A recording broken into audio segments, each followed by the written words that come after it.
자기 마음대로 되는 것이 즐거움이요. 욕심을 채우는 것이 즐거움이라고 말하지만 세상은 자기 뜻대로만 되는 것이 아니니 진정한 즐거움은 마음에 바람이 없는 것이다. 무엇인가를 구하고 바라는 것이 있으면 바로 괴로움이다. 마음속에 바라고 원하는 것을 다 놓아버리면 세상의 즐거운 마음 가운데 제일이다. 세상에는 두 가지 즐거움이 있다. 하나는 바람의 성취에서 오는 즐거움이고 다른 하나는 바람 그 자체를 놓아버리는 데서 오는 즐거움이다. 바람의 성취에서 오는 즐거움은 영원하지 않으며 더욱이 이 세상에서 우리의 바람을 다 들어줄 수 있는 사람은 어디에도 없다. 무언가 바라는 것이 있다면 그것은 괴로움이다. 바람이란 지금 여기의 문제가 아닌 미래의 문제이다. 바라는 바가 있다는 말은 지금은 불완전하며 불만족스럽고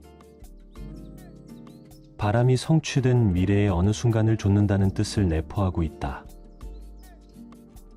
언젠가 성취해야 할 것이 있을 때 지금 이 순간은 그다지 소중하지 않다. 지금 이 순간을 놓치면 삶 전체를 놓치는 것이다. 우리가 살 수 있는 때는 오직 지금 이 순간밖에 없다. 마음에 바라는 바가 없다면 지금 이 자리에서의 만족만이 있다. 바람이 없다면 성취할 것이 없기 때문에 지금 이 자리에서 행복하다. 바람의 성취에서 오는 즐거움을 구하지 말고 바람 그 자체를 놓아버렸을 때 오는 즐거움을 찾으라. 세상에서는 바람과 꿈과 희망을 높이 품고 목표의식을 분명히 가지라고 말한다. 그러나 부처님의 가르침은 세상과 거꾸로 가는 가르침이라 했다. 이 가르침은 미래보다는 현재에 집중하도록 이끈다. 매 순간순간이 목적지이며 삶의 모든 순간이 내 바람이 성취된 순간이다. 지금 여기라는 생생하게 살아 꿈틀대는 현재를 투명하고 완전하게 살아가는 것이야말로 희망이 현실이 되고 꿈과 바람이 지금 이 자리에서 완벽히 실현되는 순간인 것이다.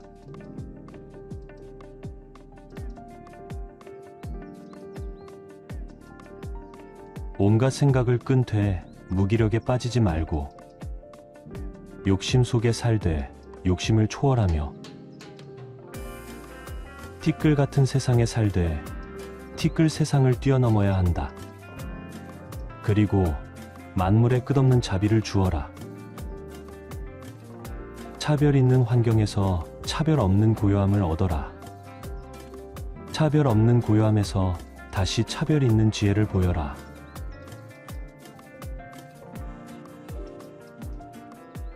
세상 속에 살면서 세상을 뛰어넘어야 한다. 일도 하지 말고 돈도 벌지 말고 오직 수행의 길만을 가라는 것이 아니다. 할 것 다 하면서도 세속을 뛰어넘을 수 있어야 한다.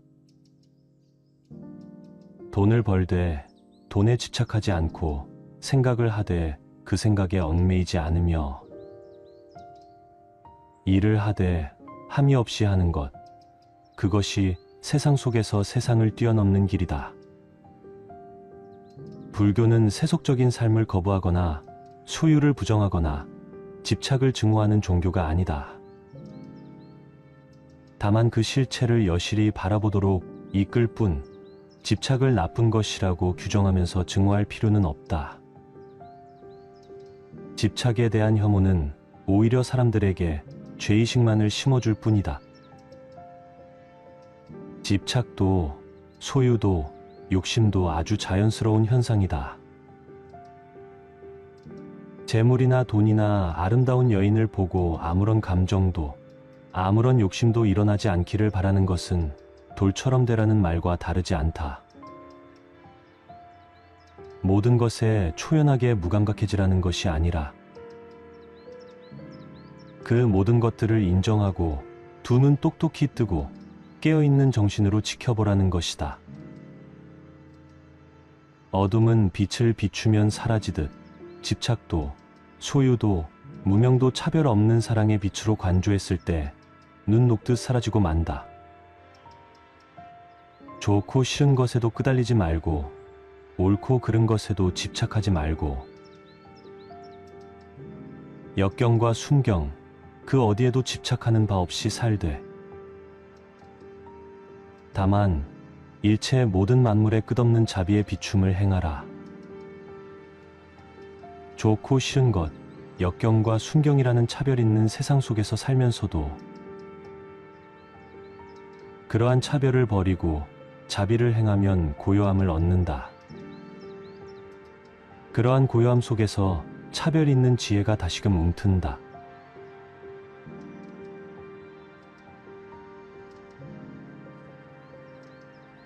정착하지 말고 여행하라. 자신의 소유가 아닌 것은 집착하지 말고 다 버려라. 내 것이 아닌 것을 모두 버릴 때 세상을 소유할 수 있다. 만약 어떤 이가 뒷동산에 있는 나뭇잎을 가지고 간다고 했을 때 왜 나뭇잎을 가졌느냐고 그와 싸우겠는가? 수행하는 사람들도 그와 같아서 자기 소유가 아닌 물건에 대하여 애착을 버려야 할 것이니 버릴 것을 버릴 수 있어야 마음이 평온하다. 본래부터 내 것이 어디에 있는가? 나라는 존재 또한 잠시 인연 따라왔다가 인연 따라가는 무상한 존재인데 뒷동산의 나뭇잎이 어찌 내 것일 수가 있으며 땅에 금을 그어놓고 돈을 지불한다고 어찌 내 땅일 수가 있겠는가? 그것은 인간의 오만한 생각일 뿐 이 세상에 내가 영원히 가질 수 있는 것은 어디에도 없다. 그렇다고 일체의 모든 소유를 다 버리고 완전한 거지가 되라는 말은 아니다. 인연 따라 자연스럽게 나에게로 온 것까지 억지로 다 버릴 필요는 없다. 그러나 자기 소유물들의 특성을 알 필요는 있다. 내 소유물들은 인연 따라 잠시 나를 스쳐갈 뿐이다. 우리는 그것을 잠시 보관하면서 인연 따라 쓸 뿐이다. 잠시 스쳐가는 것들을 스쳐가지 못하게 나라는 틀 속에 가두게 되면 나를 중심으로 우주적인 에너지는 정체되고 만다. 세상 모든 것들은 끊임없이 변화하면서 이 끝없는 우주를 여행하는 임무를 부여받았다. 그들의 목적은 끊임없는 여행에 있지 어느 한 곳에 정착하는 데 있지 않다. 바로 그 사실을 깨달아야 한다. 사실은 내 것이 아니라 여행길 위에서 잠시 들른 간이역일 뿐이다. 그 어떤 것도 종착역으로서 나에게로 온 것은 없다. 내가 그렇게 믿고 싶을 뿐이지. 그러니 내 것을 다른 사람에게 보시했다 하더라도 사실은 보시가 아니라 그저 가야 할 곳에 갔을 뿐인 것이다. 그것이 그것의 다음역이었던 것이지 내가 무엇을 누구에게 준 것이 아니다. 내가 무엇을 누구에게 주고받았다는 그 생각이 바로 집착이다.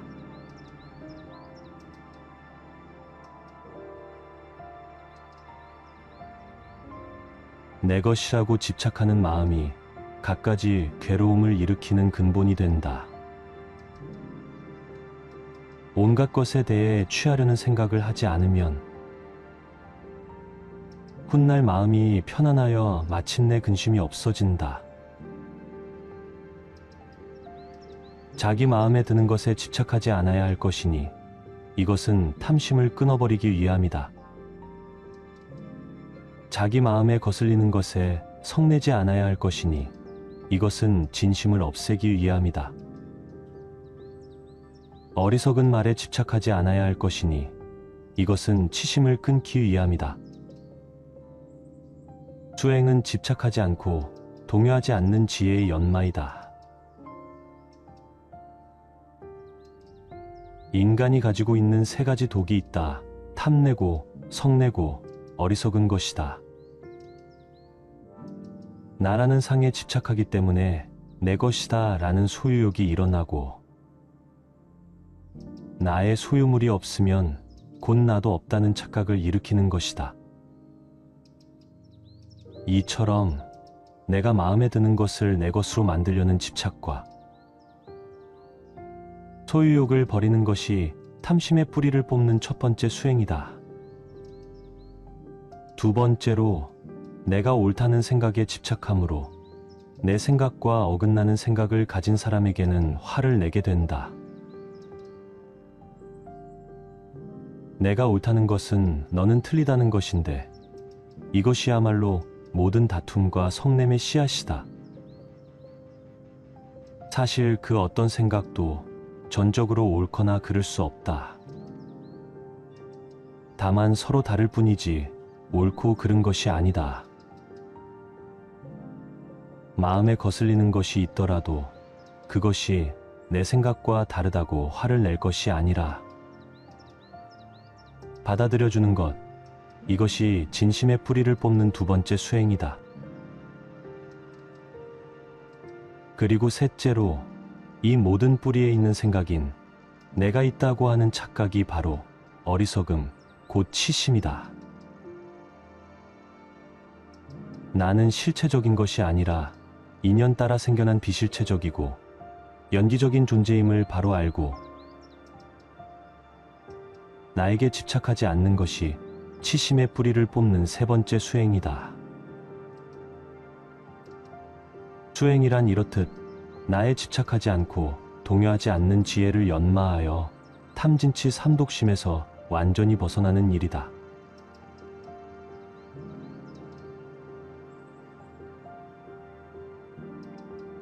어리석은 범부나 지혜로운 사람이나 사물을 대하게 되면 좋다거나 나쁘다는 생각을 일으킨다.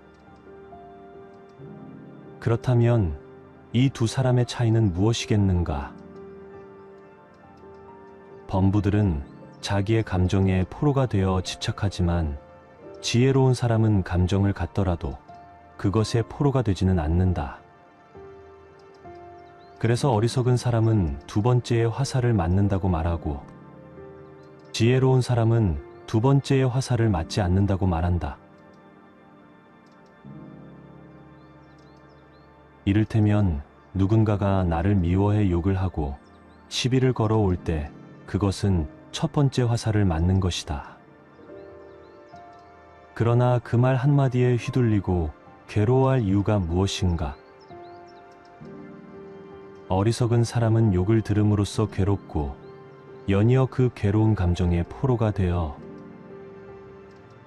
오랫동안 그 욕 한마디에 집착함으로 또 한 번 괴롭다. 그러면서 온갖 화를 일으키고 복수를 생각하거나 똑같이 되갚아주려는 성냄을 일으킴으로써 몇 번이고 괴로운 화살을 연거푸 맞는다. 이것은 두 번째 화살뿐 아니라 세 번째, 네 번째 화살을 연이어 맞는 격이다. 첫 번째 화살은 인연 따라 생겨나는 어쩔 수 없는 현실이라면 두 번째 화살부터는 내가 그 현실에 대한 좋고 나쁘다는 판단 분별을 일으키면서 생겨나는 것이다. 즉, 두 번째 화살부터는 내가 만들어낸 것이니 무엇 때문에 내 스스로 고통을 만들어 내 스스로 만든 고통에 빠져 괴로워해야 하는가? 누군가가 나에게 돈을 빌리고 형편상 갚지 못한다면 그것은 어쩔 수 없는 첫 번째 화살을 맞는 것이지만 그로 인해 그를 원망하고 욕하면서 괴로워한다면 그것은 두 번째, 세 번째 화살을 연거푸 맞는 것이다. 사랑하는 사람이 나를 버리고 다른 사람에게 갔더라도 그것은 첫 번째 화살을 맞은 것이다. 이미 마음이 떠나 어쩔 수 없는 현실이라면 애써 증오하거나 복수하려 하거나 잊지 못하면서 두 번째, 세 번째 화살을 맞을 필요는 없지 않은가? 생각과 분별은 첫 번째 화살에 이은 두 번째, 세 번째 화살을 만들어내는 창조자이니 생각과 분별을 관하고 비워라. 지켜봄과 관수행이야말로 빗발치는 화살을 막는 유일한 방패가 될 수 있다.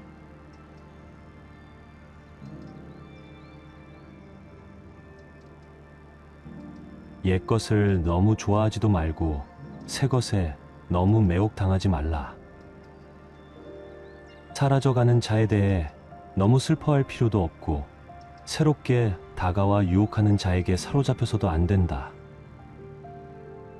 이것이 바로 탐욕이며 거센 경유이며 불안, 초조, 근심, 걱정이며 건너기 어려운 저 욕망의 늪인 것이다.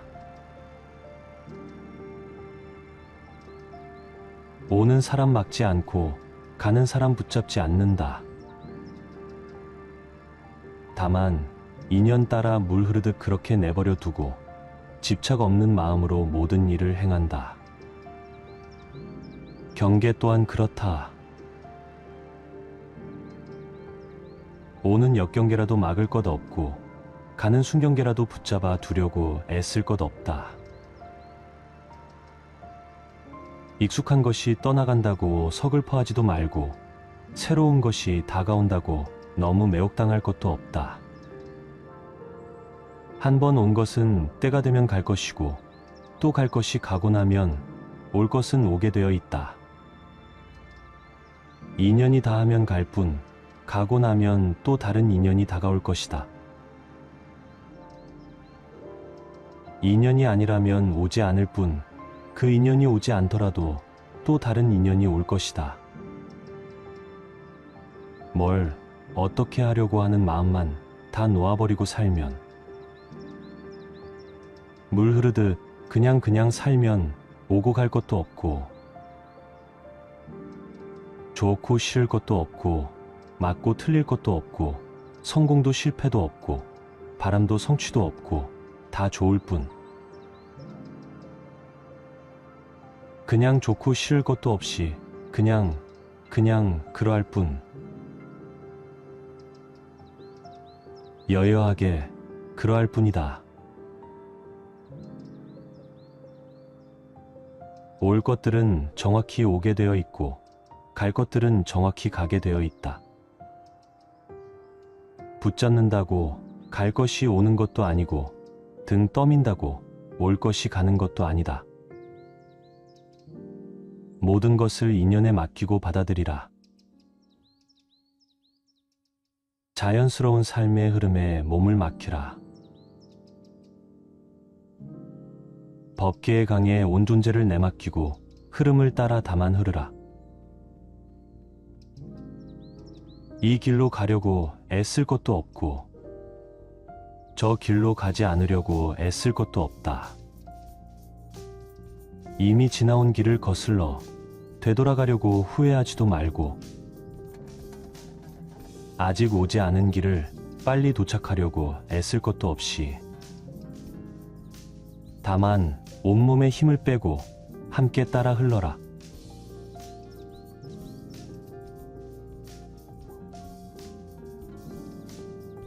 어리석은 범부들은 나를 나라고만 보아 나에 집착한다. 그러나 필경에는 나도 없고 내 것도 없나니 나를 비우고 내 것이라는 생각도 비워야 한다. 법이란 생각을 일으키면 나와 법이 생기고 법이란 생각이 사라지면 나와 법도 사라진다. 한 생각 일으키면 세계가 나뉘고 한 생각 놓으면 세계가 고요하다. 내 자식이다, 내 재산이다 하면서 어리석은 사람은 괴로워한다. 사실 내 몸도 나의 것이 아닌데 어찌 자식이나 재산이 나의 것일 수 있겠는가? 내 자식이다, 내 재산이다, 내 생각이다, 내 것이다 하는 것은 다 어리석은 생각이다. 나도 내가 아닌데 내 몸도 이번 한 생 잠시 쓰고 나면 이 우주법계로 돌려주어야 하는데 하물며 내 소유를 어찌 내 것이라고 할 수 있겠는가? 잠시 빌렸을 뿐이다. 내 몸도 우주법계에서 잠시 빌어다 쓰는 것이고 내 소유도 잠시 법계에서 빌어다 쓸 뿐이다. 그러니 집착할 것이 없다. 내 몸도 이 우주에서 품어낸 온갖 음식을 잠시 빌려 유지하고 있을 뿐이고 내 생각도 이 세상의 수많은 생각들을 인연 따라 잠시 채용하여 내 식대로 조합해 쓰고 있을 뿐이며 내 자식도 우주적인 법계의 인연과 업의 법칙에 따라 잠깐 부모의 몸을 빌어 나왔을 뿐이다. 세상 모든 것들이 이처럼 다른 모든 존재들에 의지하여 다만 잠시 그 모습을 취하고 있을 뿐이다. 세상 모든 존재는 우주의 것이며 다른 모든 존재들의 것이다.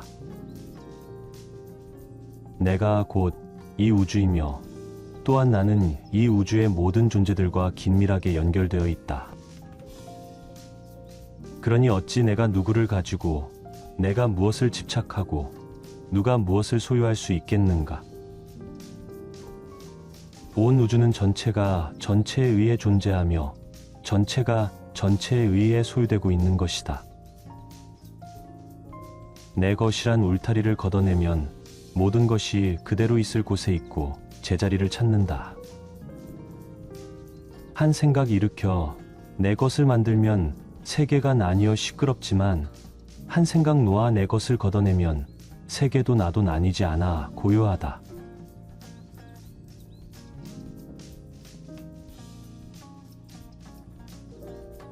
자녀가 있는 이는 자녀로 인해 기뻐하고 소를 가진 이는 소로 인해 기뻐한다. 사람들은 집착으로 기쁨을 찾는다. 그러니 집착할 것이 없는 사람은 기뻐할 것도 없다. 자녀가 있는 이는 자녀로 인해 근심하고 소를 가진 이는 소 때문에 걱정한다. 사람들이 집착하는 것은 마침내 근심이 된다. 집착할 것 없는 사람은 근심할 것도 없다.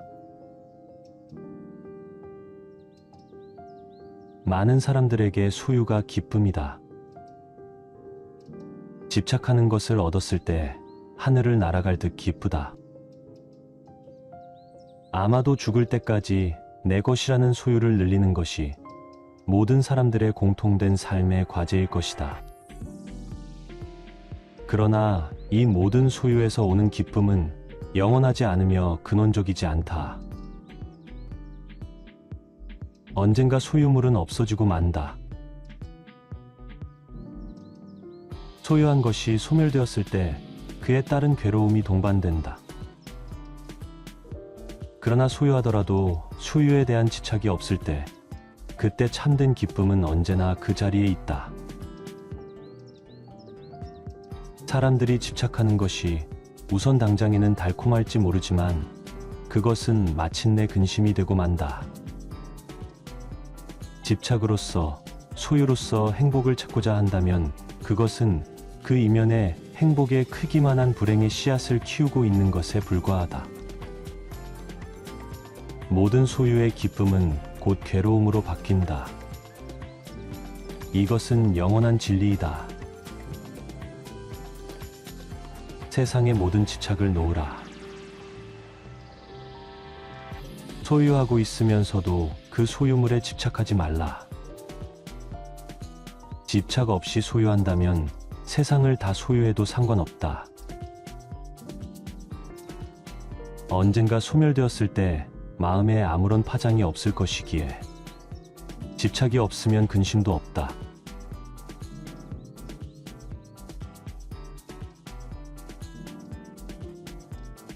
모든 고뇌를 벗어나고자 한다면 마땅히 만족할 줄 알라. 넉넉함을 알면 부유하고 즐거우며 평화롭다. 그런 사람은 비록 맨 땅에 누워 있을지라도 편안하고 즐겁지만 만족할 줄 모르면 설사천상에 있을지라도 흡족하지 않을 것이다. 세상에는 자기의 욕심에 만족하는 사람은 아주 적고 욕심을 벗어나려고 애쓰는 사람도 흔하지 않다. 그저 욕심을 채우려고 애쓰다가 목숨을 마치는 사람이 많다. 설사 하늘에서 보물이 비처럼 쏟아지더라도 욕심 많은 사람은 만족할 줄 모른다. 자기 집 창고에 황금이 태산처럼 쌓였다 한들 욕심 많은 사람이 그것으로 만족할 수 있을까? 욕심을 버리는 가장 좋은 방법이 만족이다. 죽지 않을 만큼 먹을 수 있고 입을 수 있고 잘 곳이 있다면, 최소한의 소유를 가지고 있다면 누구든 바로 그 자리에서 행복할 수 있다. 사실 최소한의 소유만 보장이 된다면 누구에게나 행복의 가능성은 열려 있다. 최소한의 의식주의 해결, 그 이상을 가지고도 불행한 사람이 있다면 그의 불행은 물질의 문제가 아니라 마음의 문제다. 사실 의식주를 어느 정도 해결하고 사는 우리들이 이 세상에서 해야 할 몫은 보다 많이 벌고 쌓는 데 있는 것이 아니라 그마저도 소유하지 못한 수많은 이들을 위한 나눔과 자비를 실천하는 데 있다. 그러나 이 세상에는 죽을 때까지 욕심을 채우고 또 채우기만 하는 사람이 얼마나 많은가. 그런 사람은 설사 하늘에서 보물을 비로 뿌려주더라도 창고에 황금이 태산처럼 쌓였다고 하더라도 끊임없이 또 다른 욕심을 채우면서 죽어갈 것이다. 지금 이 자리에서 당장의 이런 욕심 충족의 삶을 끝장내고 만족과 청빈의 삶으로 돌아서지 않는다면 우리의 남은 생은 더욱 비참해지고 말 것이다. 참된 부자는 욕심을 많이 성취한 사람이 아니라 욕심을 많이 놓아버린 사람이며, 소유가 많은 사람이 아니라 만족이 많은 사람이다. 만족할 줄 모르면 설령 이 세상 모든 것을 다 준다 하더라도 흡족하지 않지만, 만족할 줄 아는 사람은 아무리 가난해도 사실은 부유하다. 만족함을 아는 것, 지족이야말로 행복의 지름길이요 인류를 살아온 모든 성인들의 어진벗이다.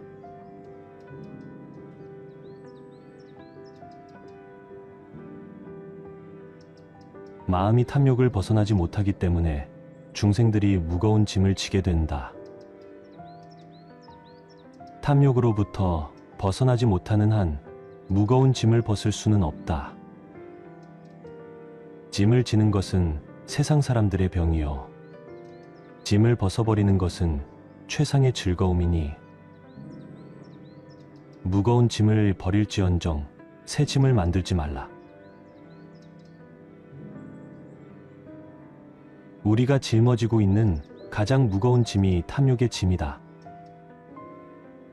탐욕의 짐은 짊어지는 만큼 병이 되고 벗어버리는 만큼 즐거움이 된다. 길을 걷는 나그네에게 짐이 많다면 그 길은 멀고도 험난하다. 인생의 길을 걷고 있는 우리들도 짐이 없어야 호젓하고 가벼운 여행을 즐길 수 있다. 지혜로운 이는 삶의 길 위에서 항상 무거운 짐을 버리며 살지만, 어리석은 이는 항상 새 짐을 만들고 쌓고 또 쌓기에 여념이 없다. 태어나서 죽을 때까지 짐을 늘리려고 애쓰며 사는 것이 사람들의 모습이다. 가진 짐이 많으면 부유하고 행복하며 자랑스럽지만, 가진 짐이 없을수록 부족하고 가난하며 부끄럽다고 여긴다. 그러나 참된 공덕은 짐이 없어 가벼운 삶에 있다. 인류의 모든 성인들은 공통적으로 가난하여 짐이 없었고, 그렇기에 삶이라는 여행길은 가볍고도 자유롭게 길을 걸을 수 있었다. 이 세상에서 보면 짐이 많은 사람이 부자이고 짐이 없는 사람이 가난한 것 같지만, 이 세상을 떠날 때에는 짐이 많은 사람이 가난하고 짐이 없을수록 부자가 되어 떠난다. 짊어진 짐이 없을수록 부처님 땅에 가까워지고,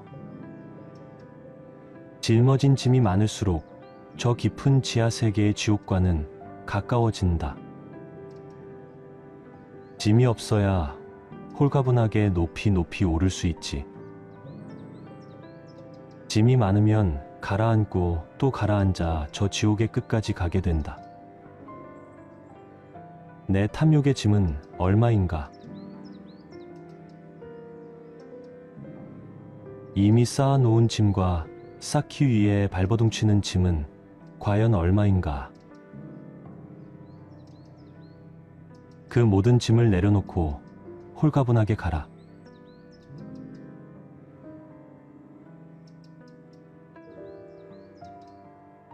좋은 것을 놓아버려라. 마음에 좋고 나쁜 것을 따지지 말라. 좋은 것에서부터 슬픔이 생기고 근심이 생기고 속박이 생겨난다. 세상을 볼 때 우리는 거의 자동적으로 좋거나 싫다고 분별하곤 한다. 모든 사물이 좋거나 싫고 모든 문제가 옳거나 그르다. 세상을 대할 때 우리는 왜 습관적으로 좋거나 싫은 어느 한쪽을 택해야 하는 것일까? 왜 좋거나 싫다는 판단을 버리고 그저 그 현실을, 그 상황을, 그 사람을, 그 문제를 다만 묵묵히 지켜볼 수는 없는 것일까? 좋고 싫은 양극단은 둘 다 괴롭다. 좋다고 판단하면 집착이 생겨 괴롭고, 싫다고 판단하면 증오가 생겨 또한 괴롭다. 보통 사람들은 싫은 것이 올 때 분명하게 싫어하고 멀어지려 하고, 증오하면서 싫은 것이 가까이 오지 못하도록 두 눈 부릅뜨고 지켜본다. 싫은 것은 죽어도 싫기 때문에 그것들이 범접하지 못하도록 주의 깊게 살펴보는 것이다. 그러나 좋은 것에 대해서는 전혀 주의를 기울이지 않는다. 좋은 것에 대해서는 완전히 무방비 상태다. 사실 싫은 것보다 더 주의를 기울이고 관심을 가져야 할 것이 바로 좋은 것이다. 경전의 말씀처럼 좋은 것에서 슬픔이 생기고 근심이 생기며 속박이 생겨나기 때문이다. 싫은 것에서 생기는 미움은 오히려 비워내기 쉽지만, 좋은 것에서 오는 애착과 근심과 속박은 우리를 꽁꽁 얽어맨다. 내가 좋아하는 것에 대한 애착과 집착이야말로 우리가 비워내고 또 비워내려 애를 써도 도무지 비워지지 않는 마지막 결박이다. 좋은 것이 내게 다가오는 그때를 주의 깊게 지켜보라. 사랑도, 소유도, 물질도, 좋은 집도, 좋은 차도, 모든 좋은 것들이 내게 밀물처럼 밀려오는 바로 그 순간이 내 인생 최고의 위기이다. 주의 깊게 지켜봄으로써 그로 인한 슬픔과 근심과 속박을 떨쳐버리라.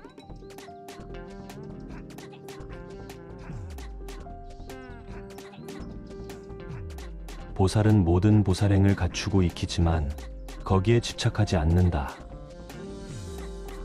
진리에 집착하지 않고 소망에 집착하지 않고 선정에 집착하지 않는다. 적정에 집착하지 않고 깊은 진리의 세계에 들어가는 일에 집착하지 않고 중생을 교화하여 그 덕을 성취시키는 일에 집착하지 않는다. 참으로 수행을 잘하는 사람은 스스로 수행을 잘하는 것을 모른다. 국자가 국맛을 모르듯 선정에 든 사람은 선정에 든 것을 잊으며 적정에 든 사람은 적정에 든 것을 모른다. 스스로 수행을 잘하고 있다는 상이 생기고 깊은 선정에 들었다는 생각이 있으며 스스로 깨달았다는 상이 생기면 거기에 집착이 생기고 집착이 생기면 모든 것은 다시 원점으로 돌아간다. 참된 수행자는 하대함이 없이 행하는 이다. 마땅히 머무는 바 없이 마음을 내는 것이야말로 이 공부의 핵심이다. 참된 진리는 그 진리 자체에도 집착하지 않고 참된 선정은 그 선정에 집착하지 않는다. 금강경은 불법 그 자체에도 집착하지 않았을 때 참된 불법이 드러남을 설하고 있다. 불법을 공부하면서도 불법 공부에 집착하지 않고 몇 시간이고 며칠이고 참선에 들어 선정을 얻더라도 거기에 집착하지 않으며 수많은 중생을 교화하여 포교했더라도 스스로 포교를 잘했다는 상이 생기지 않았을 때 그것은 참이다. 좋은 일을 하지만 그 모든 것을 하고 나서는 반드시 잊어버려라. 놓아버려라. 놓아버리는 순간 그것은 보석처럼 빛나지만 드러내는 순간 그 빛은 사라지고 만다. 불교는 불교 그 자체에도 집착하지 않았을 때 참된 불교가 드러나는 것이다. 불교는 불교가 아니다. 그러므로 불교다.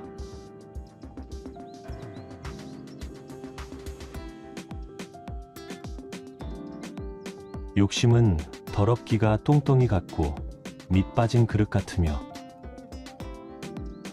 무섭기가 독사와 같고 원수와 같아 위험하며 햇볕에 녹는 눈처럼 허망하기 그지없다. 욕심은 예리한 칼날 위에 묻어있는 꿀과 같고 화려한 화장실에 칠해진 단청과 같으며 화려한 병에 담긴 추한 물건 같으며 물거품처럼 허망하여 견고하지 못하다. 욕심같이 더럽고 추하며 허망하고 위험한 것은 없다. 그러나 욕심같이 겉포장이 잘 되어 있는 것도 없다. 욕심은 예리한 칼날 위에 묻어있는 꿀과 같아 잠시 달콤할지 모르지만 혀를 베는 결과를 낳고 화장실에 칠해진 단청과 같아 겉만 화려하나 속은 더럽고 추하여 냄새가 난다. 그러나 세상 사람들은 욕심의 구린 냄새를 알지 못하고 화려하게 포장된 겉모습에만 빠져든다. 그것이 곧 내 혀를 베고 내 몸을 베며 내 존재의 뿌리를 잘라내리라는 사실은 애써 외면하고 있다. 욕심이 지금 당장에 아무리 큰 기쁨을 가져다 줄지라도 그 끝은 추하며 고통스럽다. 당장의 기쁨을 위해 곧 다가올 삶을 포기하고 산다는 것은 얼마나 어리석은가. 욕심의 실체를 여실히 들여다보라. 욕심에 얽매여 있는 나의 모습을 한 발자국 뒤에서 전체적으로 지켜보라. 과연 나는 어떤 욕심에 빠져 있는가? 똥덩이 같고 밑 빠진 그릇 같으며 독사와 같고 원수와 같으며 물거품처럼 허망하여 견고하지 못한 욕심의 실체를 확연히 보아야 한다. 그러지 않으면 욕심의 덫에 걸리고 만다. 그렇다고 욕심을 없애버리려고 애쓸 필요는 없다. 욕망과의 전쟁을 선포하는 것은 욕망을 다루는 지혜로운 방법이 아니다. 욕망은 싸워서 이겨야 할 대상이 아니라 그 전 과정을 깨어있는 관찰로서 온전히 이해해야 할 어떤 것이다. 욕망을 전체적으로 이해했을 때 그 이면에 잠재되어 있는 혀를 베는 칼날의 의미를 바로 볼 수 있다. 나에게는 어떤 욕심이 일어나고 머물다가 사라지고 있는가?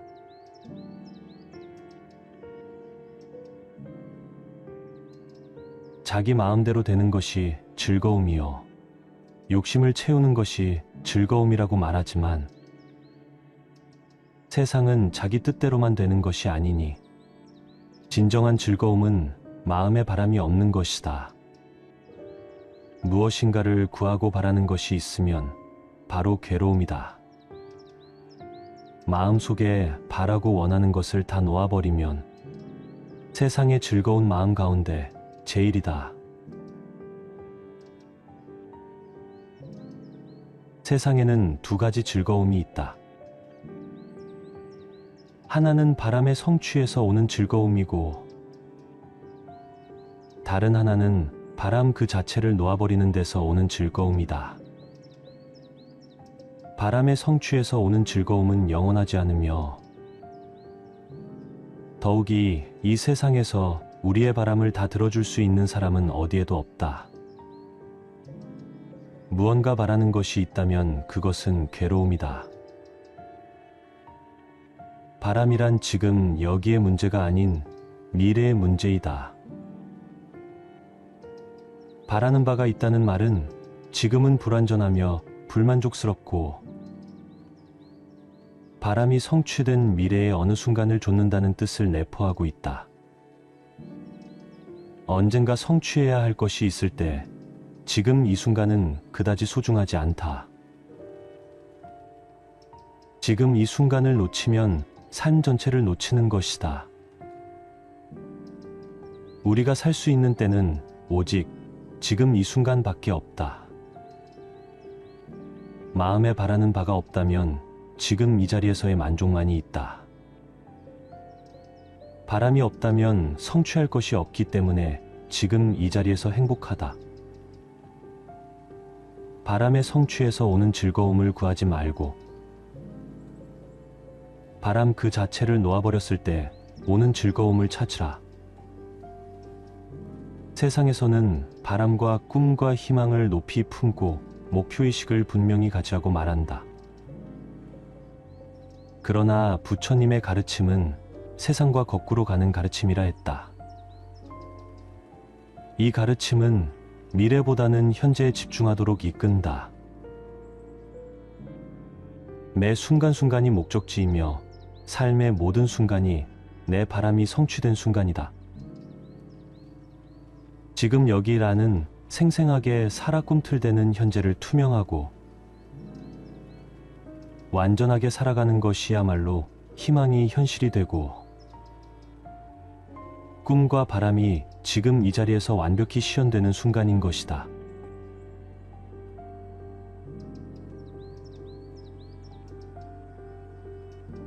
온갖 생각을 끈되 무기력에 빠지지 말고 욕심 속에 살되 욕심을 초월하며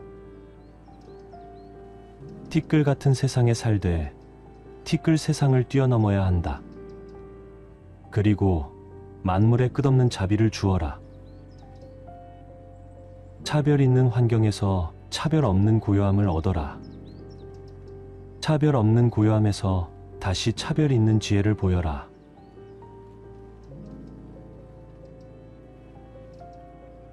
세상 속에 살면서 세상을 뛰어넘어야 한다. 일도 하지 말고 돈도 벌지 말고 오직 수행의 길만을 가라는 것이 아니다. 할 것 다 하면서도 세속을 뛰어넘을 수 있어야 한다. 돈을 벌되 돈에 집착하지 않고 생각을 하되 그 생각에 얽매이지 않으며 일을 하되 함이 없이 하는 것, 그것이 세상 속에서 세상을 뛰어넘는 길이다. 불교는 세속적인 삶을 거부하거나 소유를 부정하거나 집착을 증오하는 종교가 아니다. 다만 그 실체를 여실히 바라보도록 이끌 뿐 집착을 나쁜 것이라고 규정하면서 증오할 필요는 없다. 집착에 대한 혐오는 오히려 사람들에게 죄의식만을 심어줄 뿐이다. 집착도 소유도 욕심도 아주 자연스러운 현상이다. 재물이나 돈이나 아름다운 여인을 보고 아무런 감정도 아무런 욕심도 일어나지 않기를 바라는 것은 돌처럼 되라는 말과 다르지 않다. 모든 것에 초연하게 무감각해지라는 것이 아니라 그 모든 것들을 인정하고 두 눈 똑똑히 뜨고 깨어있는 정신으로 지켜보라는 것이다. 어둠은 빛을 비추면 사라지듯 집착도 소유도 무명도 차별 없는 사랑의 빛으로 관조했을 때 눈 녹듯 사라지고 만다. 좋고 싫은 것에도 끄달리지 말고 옳고 그른 것에도 집착하지 말고 역경과 순경 그 어디에도 집착하는 바 없이 살되 다만 일체 모든 만물의 끝없는 자비의 비춤을 행하라. 좋고 싫은 것, 역경과 순경이라는 차별 있는 세상 속에서 살면서도 그러한 차별을 버리고 자비를 행하면 고요함을 얻는다. 그러한 고요함 속에서 차별 있는 지혜가 다시금 움튼다.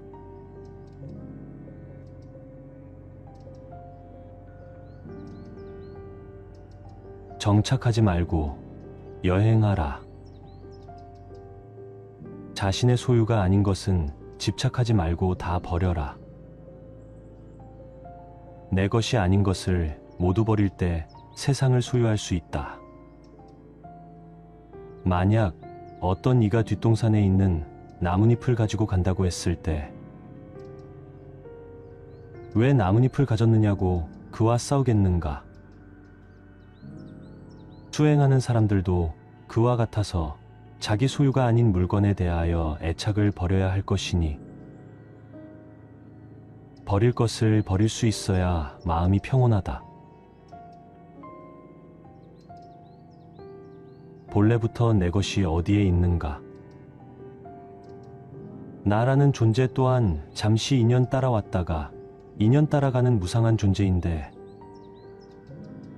뒷동산의 나뭇잎이 어찌 내 것일 수가 있으며 땅에 금을 그어 놓고 돈을 지불한다고 어찌 내 땅일 수가 있겠는가? 그것은 인간의 오만한 생각일 뿐 이 세상에 내가 영원히 가질 수 있는 것은 어디에도 없다. 그렇다고 일체의 모든 소유를 다 버리고 완전한 거지가 되라는 말은 아니다.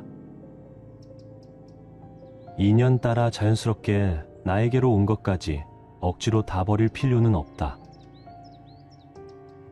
그러나 자기 소유물들의 특성을 알 필요는 있다. 내 소유물들은 인연 따라 잠시 나를 스쳐갈 뿐이다.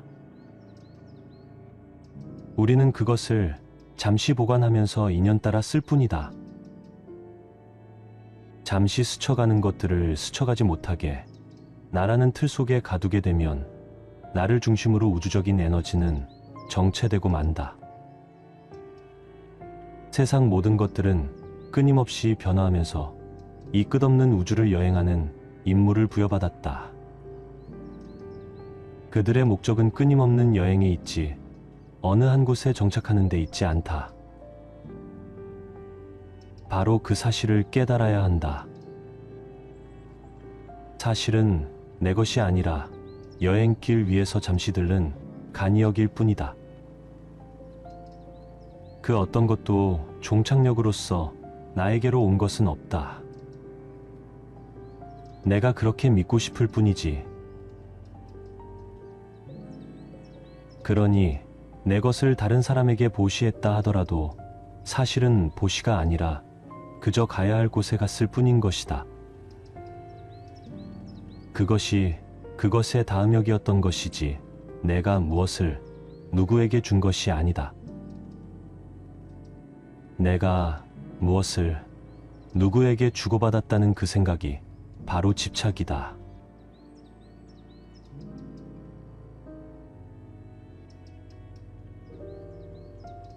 내 것이라고 집착하는 마음이 갖가지 괴로움을 일으키는 근본이 된다. 온갖 것에 대해 취하려는 생각을 하지 않으면 훗날 마음이 편안하여 마침내 근심이 없어진다.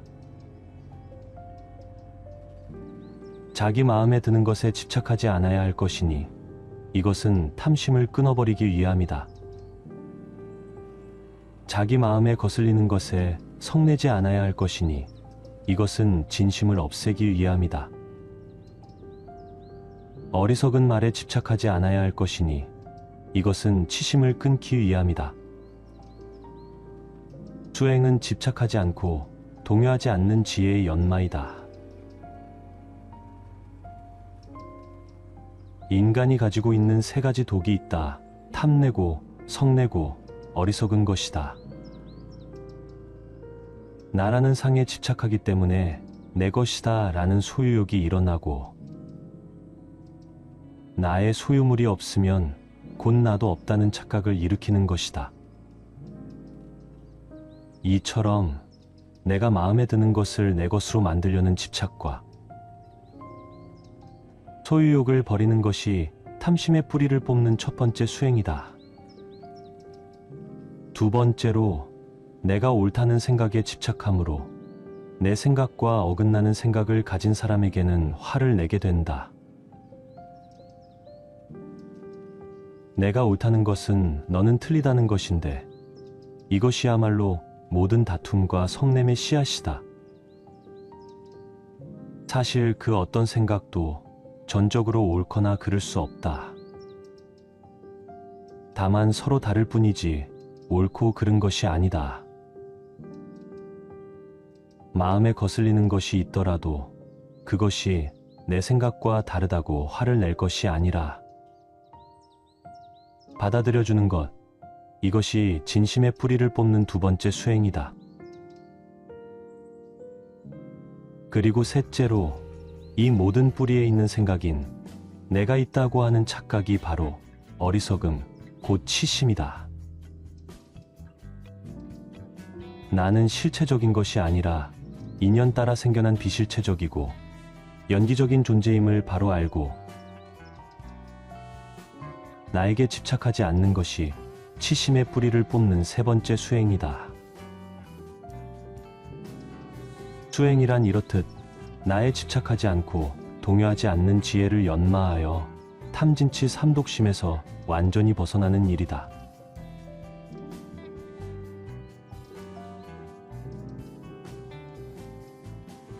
어리석은 범부나 지혜로운 사람이나 사물을 대하게 되면 좋다거나 나쁘다는 생각을 일으킨다. 그렇다면 이 두 사람의 차이는 무엇이겠는가? 범부들은 자기의 감정에 포로가 되어 집착하지만 지혜로운 사람은 감정을 갖더라도 그것에 포로가 되지는 않는다. 그래서 어리석은 사람은 두 번째의 화살을 맞는다고 말하고 지혜로운 사람은 두 번째의 화살을 맞지 않는다고 말한다. 이를테면 누군가가 나를 미워해 욕을 하고 시비를 걸어올 때 그것은 첫 번째 화살을 맞는 것이다. 그러나 그 말 한마디에 휘둘리고 괴로워할 이유가 무엇인가? 어리석은 사람은 욕을 들음으로써 괴롭고 연이어 그 괴로운 감정에 포로가 되어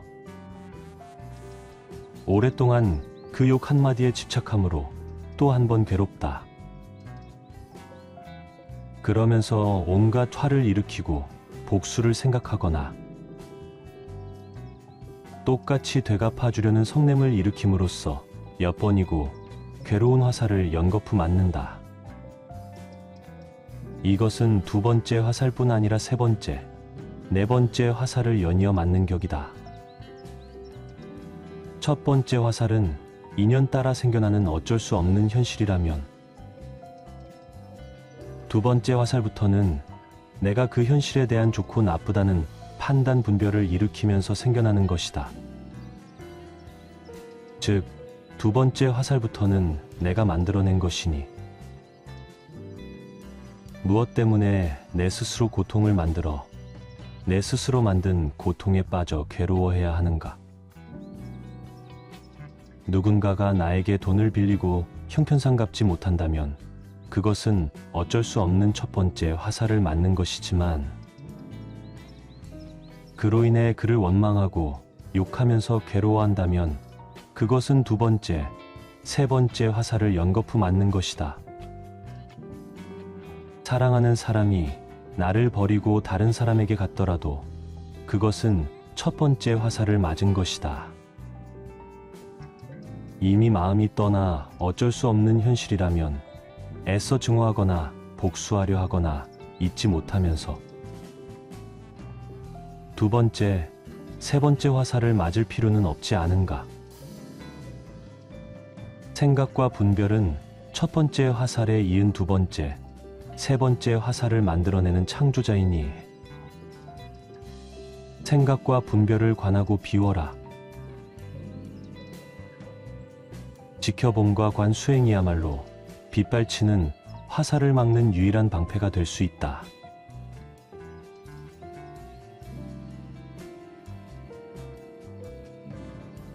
옛 것을 너무 좋아하지도 말고 새 것에 너무 매혹당하지 말라. 사라져가는 자에 대해 너무 슬퍼할 필요도 없고 새롭게 다가와 유혹하는 자에게 사로잡혀서도 안 된다. 이것이 바로 탐욕이며 거센 경륜이며 불안, 초조, 근심, 걱정이며 건너기 어려운 저 욕망의 늪인 것이다. 오는 사람 막지 않고 가는 사람 붙잡지 않는다. 다만 인연 따라 물 흐르듯 그렇게 내버려 두고 집착 없는 마음으로 모든 일을 행한다. 경계 또한 그렇다.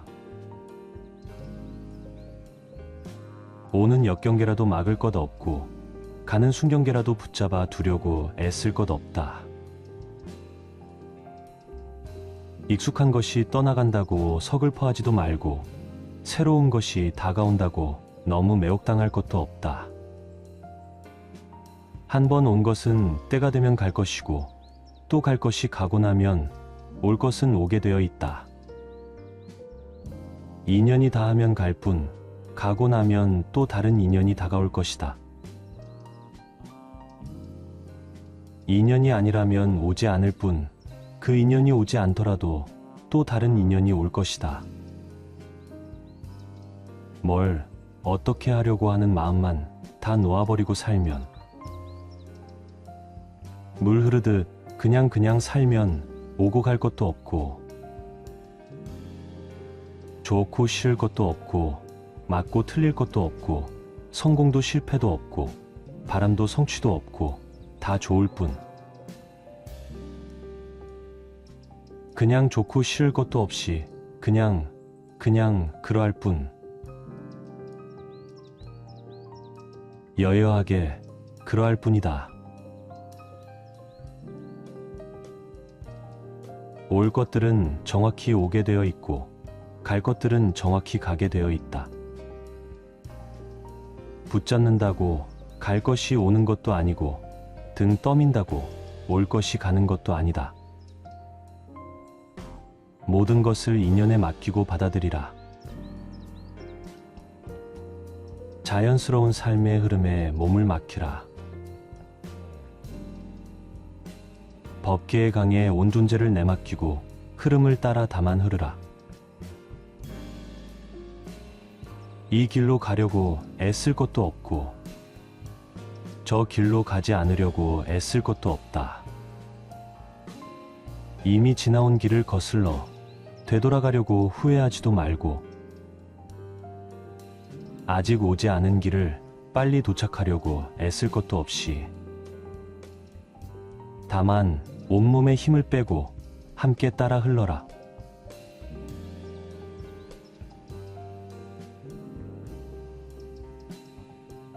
어리석은 범부들은 나라고만 보아 나에 집착한다. 그러나 필경에는 나도 없고 내 것도 없나니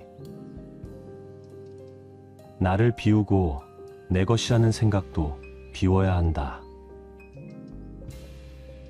법이란 생각을 일으키면 나와 법이 생기고 법이란 생각이 사라지면 나와 법도 사라진다. 한 생각 일으키면 세계가 나뉘고 한 생각 놓으면 세계가 고요하다. 내 자식이다, 내 재산이다 하면서 어리석은 사람은 괴로워한다. 사실 내 몸도 나의 것이 아닌데 어찌 자식이나 재산이 나의 것일 수 있겠는가? 내 자식이다, 내 재산이다, 내 생각이다, 내 것이다 하는 것은 다 어리석은 생각이다. 나도 내가 아닌데 내 몸도 이번 한 생 잠시 쓰고 나면 이 우주법계로 돌려주어야 하는데 하물며 내 소유를 어찌 내 것이라고 할 수 있겠는가? 잠시 빌렸을 뿐이다. 내 몸도 우주법계에서 잠시 빌어다 쓰는 것이고 내 소유도 잠시 법계에서 빌어다 쓸 뿐이다. 그러니 집착할 것이 없다. 내 몸도 이 우주에서 품어낸 온갖 음식을 잠시 빌려 유지하고 있을 뿐이고 내 생각도 이 세상의 수많은 생각들을 인연 따라 잠시 채용하여 내 식대로 조합해 쓰고 있을 뿐이며 내 자식도 우주적인 법계의 인연과 업의 법칙에 따라 잠깐 부모의 몸을 빌어 나왔을 뿐이다. 세상 모든 것들이 이처럼 다른 모든 존재들에 의지하여 다만 잠시 그 모습을 취하고 있을 뿐이다. 세상 모든 존재는 우주의 것이며 다른 모든 존재들의 것이다. 내가 곧 이 우주이며 또한 나는 이 우주의 모든 존재들과 긴밀하게 연결되어 있다. 그러니 어찌 내가 누구를 가지고 내가 무엇을 집착하고 누가 무엇을 소유할 수 있겠는가? 온 우주는 전체가 전체에 의해 존재하며 전체가 전체에 의해 소유되고 있는 것이다. 내 것이란 울타리를 걷어내면 모든 것이 그대로 있을 곳에 있고 제자리를 찾는다. 한 생각 일으켜 내 것을 만들면 세계가 나뉘어 시끄럽지만 한 생각 놓아 내 것을 걷어내면 세계도 나도 나뉘지 않아 고요하다.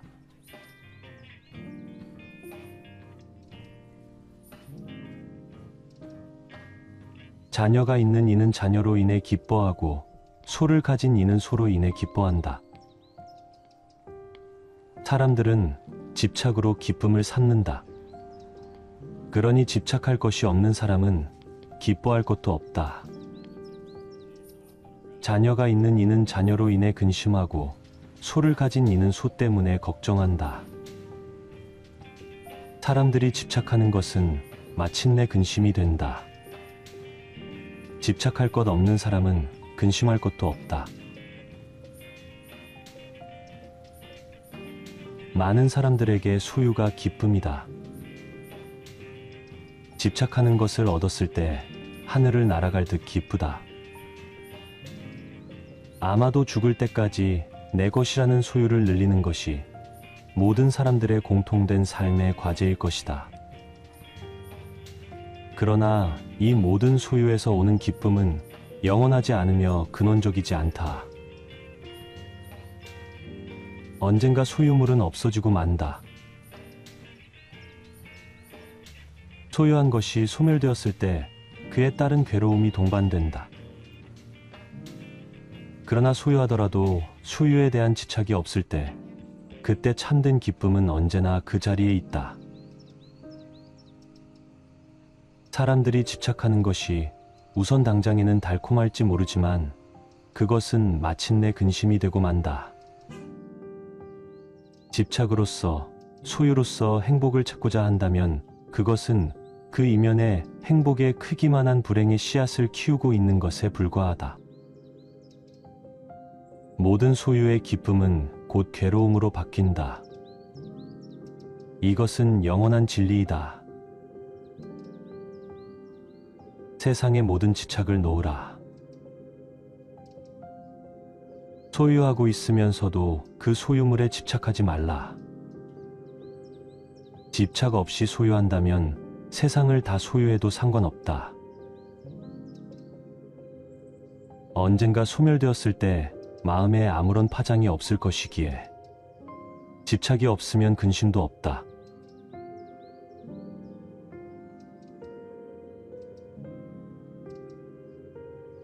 모든 고뇌를 벗어나고자 한다면 마땅히 만족할 줄 알라. 넉넉함을 알면 부유하고 즐거우며 평화롭다. 그런 사람은 비록 맨 땅에 누워 있을지라도 편안하고 즐겁지만 만족할 줄 모르면 설사천상에 있을지라도 흡족하지 않을 것이다. 세상에는 자기의 욕심에 만족하는 사람은 아주 적고 욕심을 벗어나려고 애쓰는 사람도 흔하지 않다. 그저 욕심을 채우려고 애쓰다가 목숨을 마치는 사람이 많다. 설사 하늘에서 보물이 비처럼 쏟아지더라도 욕심 많은 사람은 만족할 줄 모른다. 자기 집 창고에 황금이 태산처럼 쌓였다 한들 욕심 많은 사람이 그것으로 만족할 수 있을까? 욕심을 버리는 가장 좋은 방법이 만족이다. 죽지 않을 만큼 먹을 수 있고 입을 수 있고 잘 곳이 있다면, 최소한의 소유를 가지고 있다면 누구든 바로 그 자리에서 행복할 수 있다. 사실 최소한의 소유만 보장이 된다면 누구에게나 행복의 가능성은 열려 있다.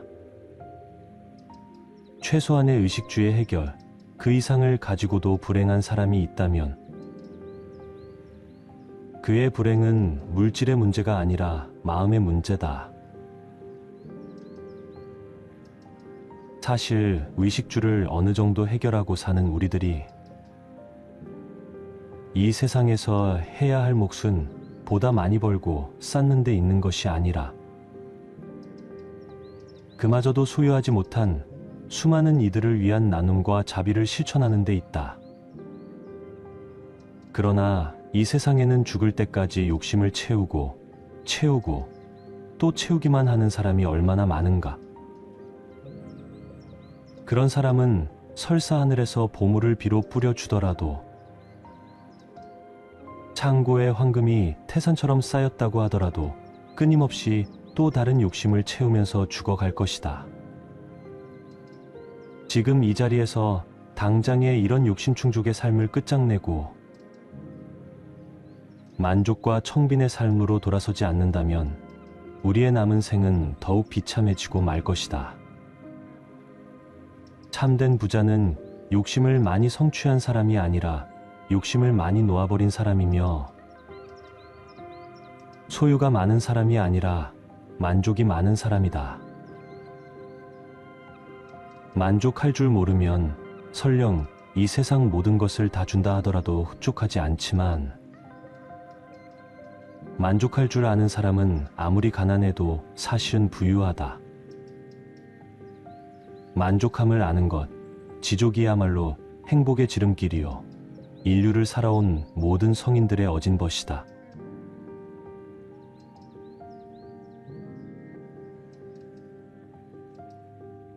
마음이 탐욕을 벗어나지 못하기 때문에 중생들이 무거운 짐을 지게 된다. 탐욕으로부터 벗어나지 못하는 한 무거운 짐을 벗을 수는 없다. 짐을 지는 것은 세상 사람들의 병이요. 짐을 벗어버리는 것은 최상의 즐거움이니 무거운 짐을 버릴지언정 새 짐을 만들지 말라. 우리가 짊어지고 있는 가장 무거운 짐이 탐욕의 짐이다. 탐욕의 짐은 짊어지는 만큼 병이 되고 벗어버리는 만큼 즐거움이 된다. 길을 걷는 나그네에게 짐이 많다면 그 길은 멀고도 험난하다. 인생의 길을 걷고 있는 우리들도 짐이 없어야 호젓하고 가벼운 여행을 즐길 수 있다. 지혜로운 이는 삶의 길 위에서 항상 무거운 짐을 버리며 살지만 어리석은 이는 항상 새 짐을 만들고 쌓고 또 쌓기에 여념이 없다. 태어나서 죽을 때까지 짐을 늘리려고 애쓰며 사는 것이 사람들의 모습이다. 가진 짐이 많으면 부유하고 행복하며 자랑스럽지만 가진 짐이 없을수록 부족하고 가난하며 부끄럽다고 여긴다. 그러나 참된 공덕은 짐이 없어 가벼운 삶에 있다. 인류의 모든 성인들은 공통적으로 가난하여 짐이 없었고 그렇기에 삶이라는 여행길은 가볍고도 자유롭게 길을 걸을 수 있었다. 이 세상에서 보면 짐이 많은 사람이 부자이고 짐이 없는 사람이 가난한 것 같지만 이 세상을 떠날 때에는 짐이 많은 사람이 가난하고 짐이 없을수록 부자가 되어 떠난다. 짊어진 짐이 없을수록 부처님 땅에 가까워지고 짊어진 짐이 많을수록 저 깊은 지하세계의 지옥과는 가까워진다. 짐이 없어야 홀가분하게 높이 높이 오를 수 있지. 짐이 많으면 가라앉고 또 가라앉아 저 지옥의 끝까지 가게 된다. 내 탐욕의 짐은 얼마인가? 이미 쌓아놓은 짐과 쌓기 위해 발버둥치는 짐은 과연 얼마인가? 그 모든 짐을 내려놓고 홀가분하게 가라.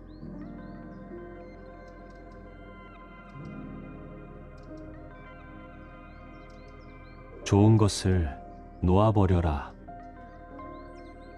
마음에 좋고 나쁜 것을 따지지 말라. 좋은 것에서부터 슬픔이 생기고 근심이 생기고 속박이 생겨난다. 세상을 볼 때 우리는 거의 자동적으로 좋거나 싫다고 분별하곤 한다. 모든 사물이 좋거나 싫고 모든 문제가 옳거나 그르다. 세상을 대할 때 우리는 왜 습관적으로 좋거나 싫은 어느 한쪽을 택해야 하는 것일까?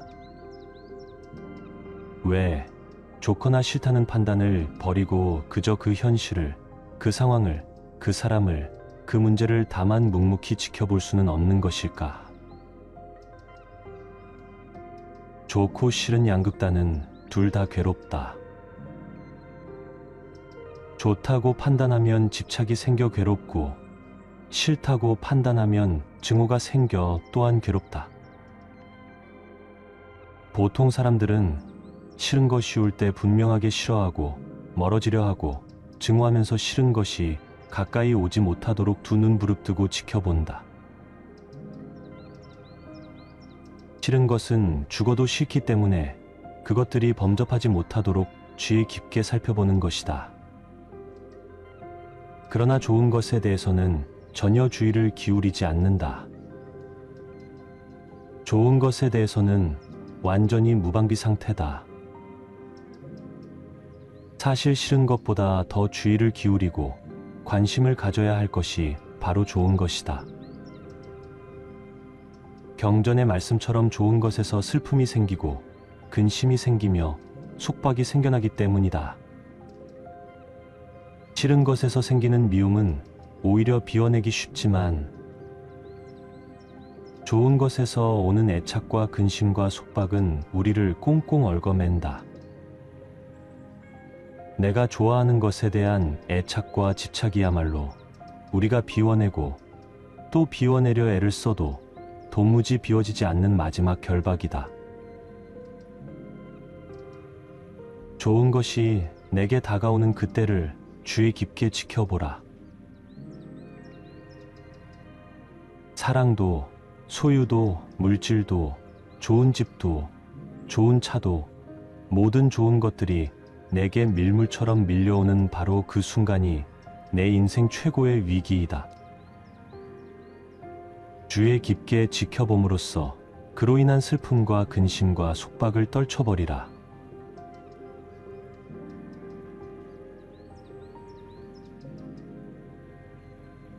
보살은 모든 보살행을 갖추고 익히지만 거기에 집착하지 않는다.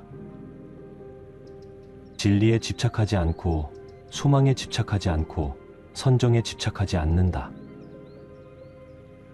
적정에 집착하지 않고 깊은 진리의 세계에 들어가는 일에 집착하지 않고 중생을 교화하여 그 덕을 성취시키는 일에 집착하지 않는다.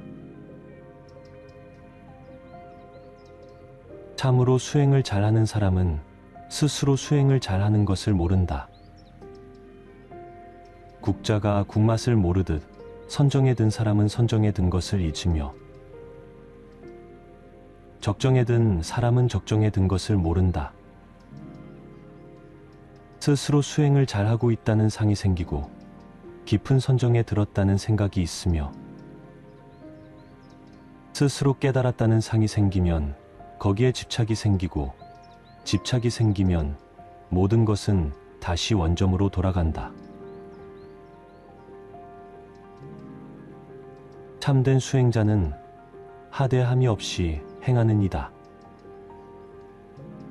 마땅히 머무는 바 없이 마음을 내는 것이야말로 이 공부의 핵심이다. 참된 진리는 그 진리 자체에도 집착하지 않고 참된 선정은 그 선정에 집착하지 않는다. 금강경은 불법 그 자체에도 집착하지 않았을 때 참된 불법이 드러남을 설하고 있다. 불법을 공부하면서도 불법 공부에 집착하지 않고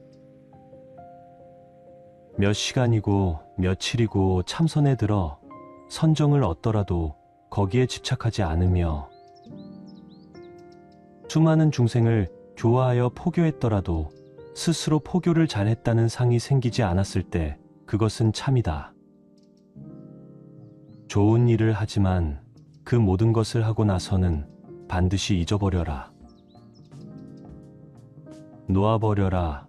놓아버리는 순간 그것은 보석처럼 빛나지만 드러내는 순간 그 빛은 사라지고 만다. 불교는 불교 그 자체에도 집착하지 않았을 때 참된 불교가 드러나는 것이다. 불교는 불교가 아니다. 그러므로 불교다.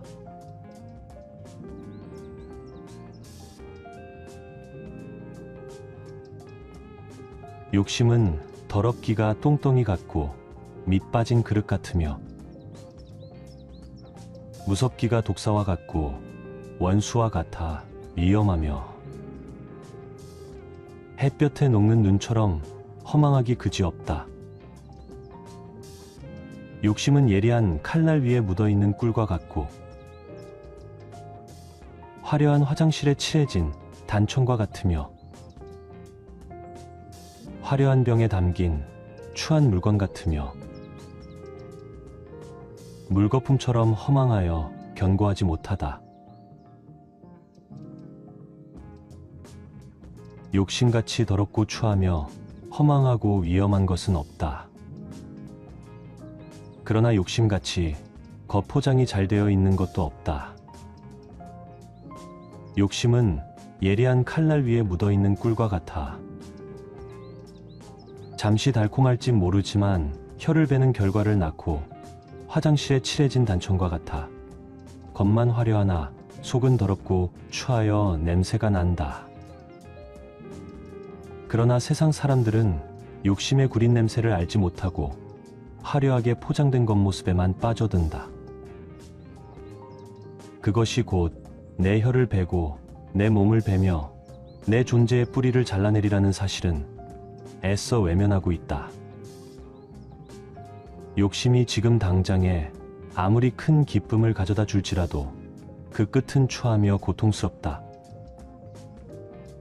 당장의 기쁨을 위해 곧 다가올 삶을 포기하고 산다는 것은 얼마나 어리석은가.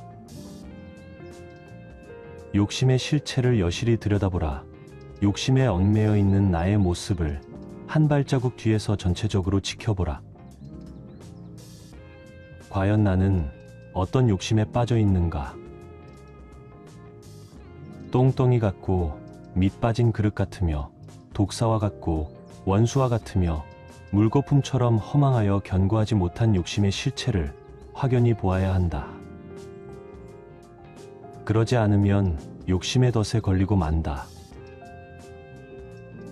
그렇다고 욕심을 없애버리려고 애쓸 필요는 없다. 욕망과의 전쟁을 선포하는 것은 욕망을 다루는 지혜로운 방법이 아니다. 욕망은 싸워서 이겨야 할 대상이 아니라 그 전 과정을 깨어있는 관찰로서 온전히 이해해야 할 어떤 것이다. 욕망을 전체적으로 이해했을 때 그 이면에 잠재되어 있는 혀를 베는 칼날의 의미를 바로 볼 수 있다. 나에게는 어떤 욕심이 일어나고 머물다가 사라지고 있는가?